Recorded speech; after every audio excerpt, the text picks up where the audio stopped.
वालेकुम व्यूअर्स, आज हम बना रहे हैं कीमा करेले।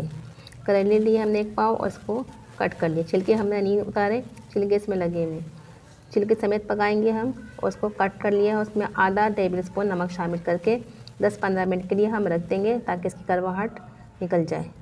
10 मिनट के लिए ढक देंगे। उसके बाद देखें हम इसमें से पानी निकल गया है, थोड़ा सा ये कड़वाहट निकल गई है। इसको हम धो लेंगे दोबारा से। और ये सब मसाले हैं इसके, साबित धनिया है, सौंफ है, प्याज ली है हमने 3 से 4 अदद, 1 पाव हमने कीमा लिया है।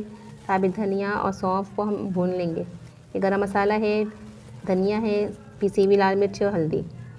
प्याज 4 से 5 स्लाइस कर ली है और 1 पाव हमने कीमा लिया है। और करेले हमने भी 1 पाव ही लिए हैं। कीमा और करेले 1-1 पाव है, प्याज 4 अदद है।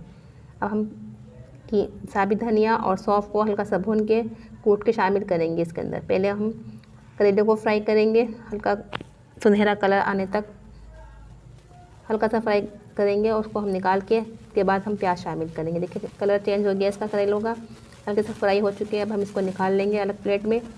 उसमें अब हम प्याज शामिल करेंगे। प्याज शामिल करेंगे और प्याज को हम पकाएंगे नहीं, हल्की सी बस कलर चेंज होने तक पकाएंगे।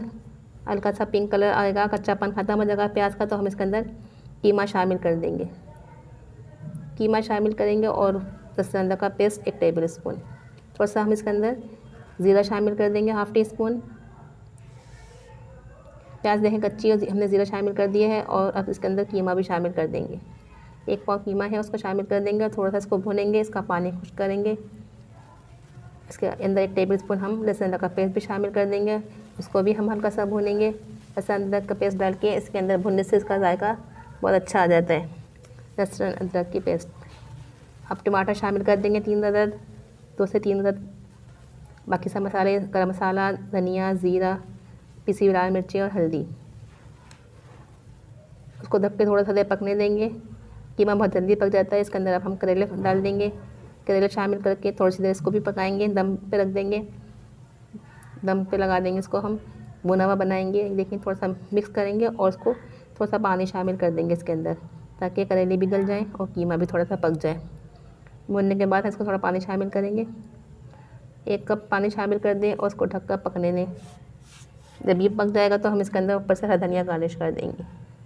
ये देखिए पक चुका है। इसके ऊपर हमने हरा धनिया कट कर डाल दिया है। ये खाने में बहुत ही टेस्टी मज़ेदार बनता है, इसको ज़रूर ट्राई करिएगा। अगर आपको ऐसी पसंद आई, गर्मी आ चुकी है, सीज़न में करेले आ चुके हैं, इसको ज़रूर ट्राई करें। करेले वैसे भी फ़ायदेमंद होते हैं और ये खाने में बहुत ही टेस्टी मज़ेदार होते हैं।